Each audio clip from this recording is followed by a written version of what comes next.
Baseman Yuli Gurriel underwent surgery on his left hand. He's expected to miss 5 to 6 weeks. He batted .299 with 18 homers and 75 RBI last season.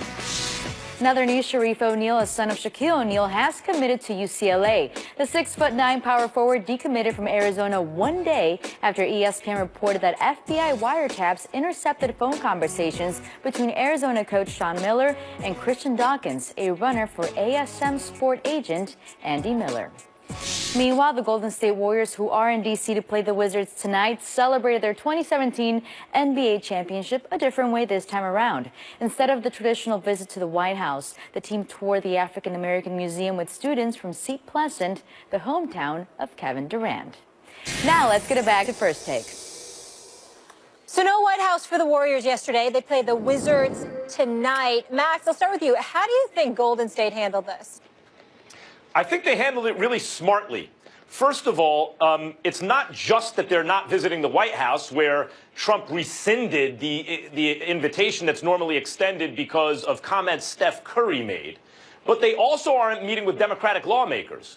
In other words, the message they seem to be sending here is they want to do something constructive, and it seems to me be very clear. This is not just partisan politics. Whatever their political leanings are, and you imagine most of them would lean away from, let's say, the Republican Party, but they're not simply meeting with members on the other side of the aisle and then politicizing it. They are clearly making the statement, we don't like this guy in the White House. This is about decency and behavior, and the behavior obviously leading up to the election, and then even if you give them a clean slate, the behavior since then, that is disqualifying in polite society. And what the Warriors are here doing is saying, not political. It's not about partisan politics. It's not about if we vote Democrat or Republican or lean right or left. It's we don't like the occupant, the present occupant of the White House. That's the message, and I'm glad they made it very clear. Go ahead, Will. You know, I mean, from day one, I have never said that somebody should or must visit the White House. I believe it's an honor. It's an honor that you can choose to accept or you can suggest is not one that you feel is honorable at the moment. I don't begrudge anybody's individual decisions, and as far as a team, if it comes to the Golden State Warriors, they unanimously agree on that proposition, then that's fine for them to make as a decision. And as you point out, Mac, the invitation's been rescinded anyway. President Trump has not invited them to the White House. I think the point that I would like to focus on is this. It's the positive statement that they are making. They are doing something in lieu of going to the White House. They're still going to Washington, D.C., and as we just heard from Antoinetta Collins, they are taking kids from Kevin Durant's hometown to tour, along with the team, the National Museum of African American History. I think that is absolutely awesome. I think it is inspiring. I think it's what role models do. I think this speaks volumes about who the Golden State Warriors are. So I guess when I look at this entire story, you know, I hate that our entire culture has become so politicized.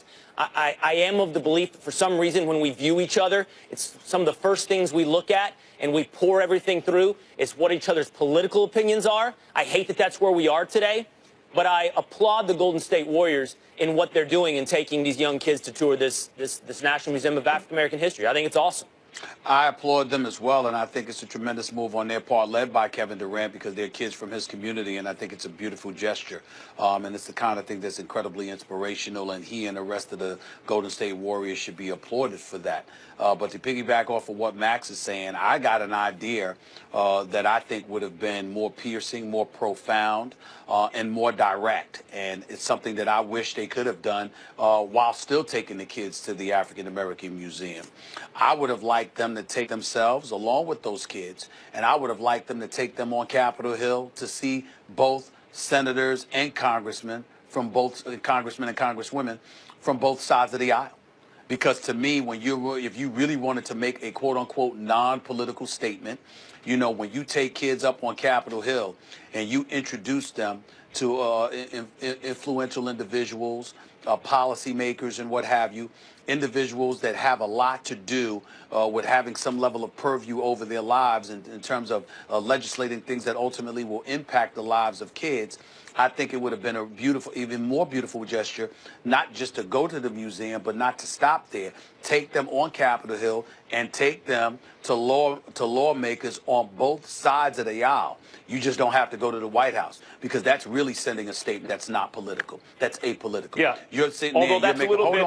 hold on, Max. You're sitting there and you're talking about Democrats, you're talking about Republicans, and you're showing a willingness to embrace and encompass any and all things that have something to do with what impacts our lives in this society. The fact that you'd be willing to meet with folks on both sides directly sends a clear and concise message to the President of the United States that our issue is with you because of your behavior, and it has absolutely nothing to do with politics, because we're willing to embrace the politics and the politicians, and we're willing to encourage young kids to open their eyes to being more involved in what have you, and while doing so, you're also sending a message that decorum and behavior matters. I think that would have been more profound.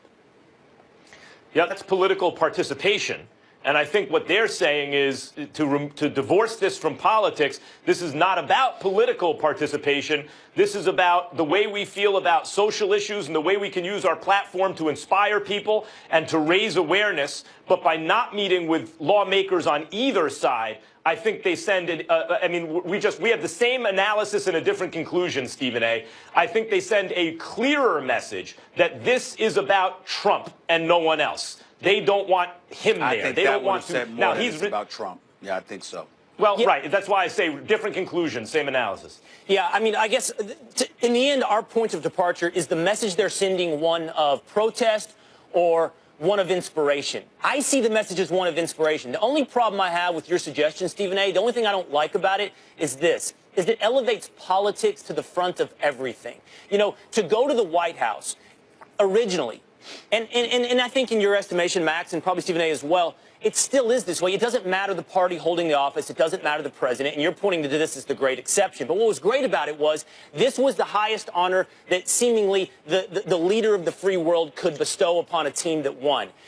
I love the bipartisan nature of what you're talking about, Stephen A. But what I don't love is you are more than politics. I am more than politics. Max is more than politics. And them choosing to take kids to that National Museum of African American History, I feel like that's the positive side. That's not the protest. That's the message of inspiration that says, you know what? Here's who we are. Here's who you are.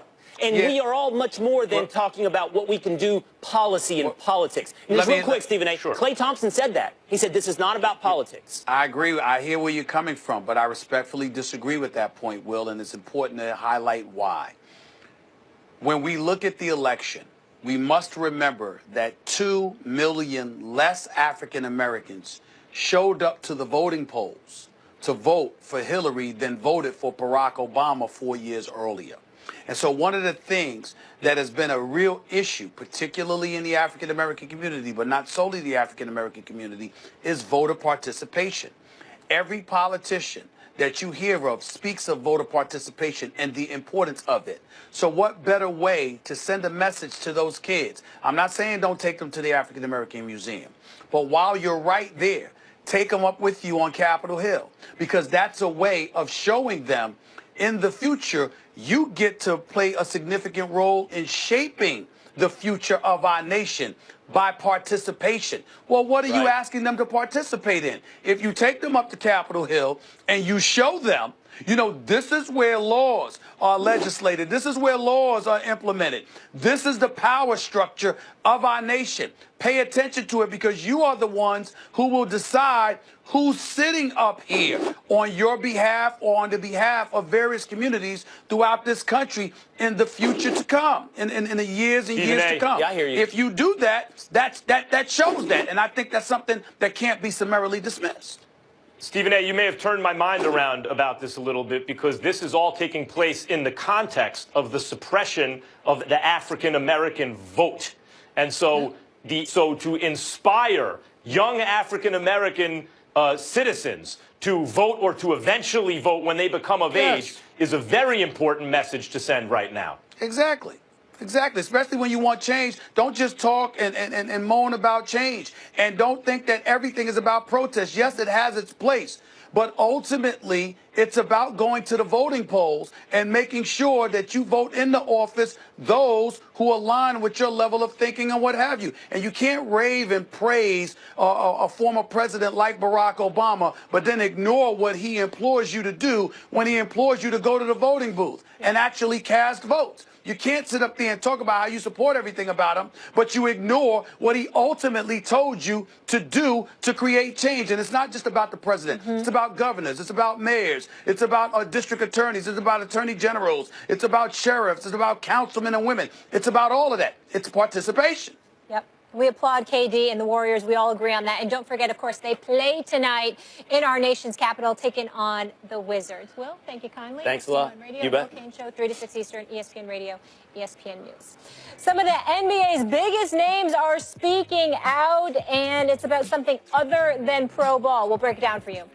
And the legacy of John Bones Jones takes another major hit. We'll explain the problem and if he can recover from it this time.